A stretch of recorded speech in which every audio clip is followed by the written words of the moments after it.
আমাদের জন্মছকের 12টি হাউসের মধ্যে 8th হাউসকে আমরা ম্যালিফিক হাউস হিসেবে জানি।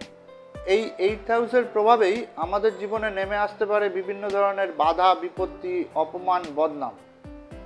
যখন কোনো ব্যক্তির 8th হাউসটি তার জন্মছকে পজিটিভভাবে থাকবে, তখন তার জীবনেও বাধা, বিপত্তি, অপমান, বদনাম নেমে আসতে পারে, কিন্তু সেক্ষেত্রে সেই অপমান, বদনাম এবং সেই বাধা বিপত্তিগুলি তার জীবনে উন্নতির কারণ হিসেবে পরিগণিত হবে।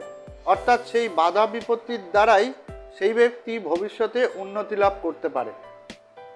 যদি কোনো ব্যক্তির 8th হাউসটি তার জন্মছকে পজিটিভভাবে রয়েছে এবং তার 8th হাউসের যেই রাশিটি, সেই রাশির অধিপতি গ্রহ যদি কোনোভাবে তার 10th হাউসের সাথে কোনো রকমভাবে সম্পর্ক তৈরি হয়ে গেছে বা 10th হাউসেই সেই অধিপতি গ্রহটি বসে রয়েছে, তাহলে ওই ব্যক্তির জীবনে যেই সমস্ত বাধা বিপত্তিগুলি আসবে, সেই বাধা বিপত্তিগুলির কারণেই ওই ব্যক্তি ভবিষ্যতে তার কর্মক্ষেত্রে উন্নতি লাভ করতে পারবে।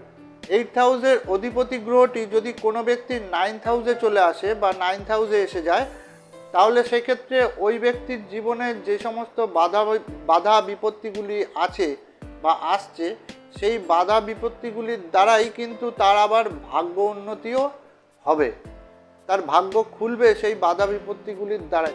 আবার কোনো ব্যক্তির লগ্নপতি যদি 8th হাউসে চলে আসে, তো সেই ব্যক্তির জীবনের যাবতীয় দুঃখ, কষ্ট ওই ব্যক্তির জীবনের ব্যক্তিত্ব তৈরি করবে ভবিষ্যতে।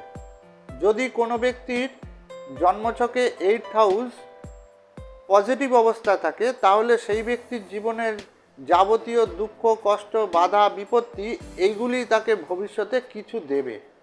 কিন্তু তার জন্য কি চাই? তার জন্য চাই আপনি আপনার 8th হাউসকে সঠিকভাবে বুঝুন এবং সেইভাবে আপনার নিজের জীবনযাত্রাকে এগিয়ে নিয়ে চলুন।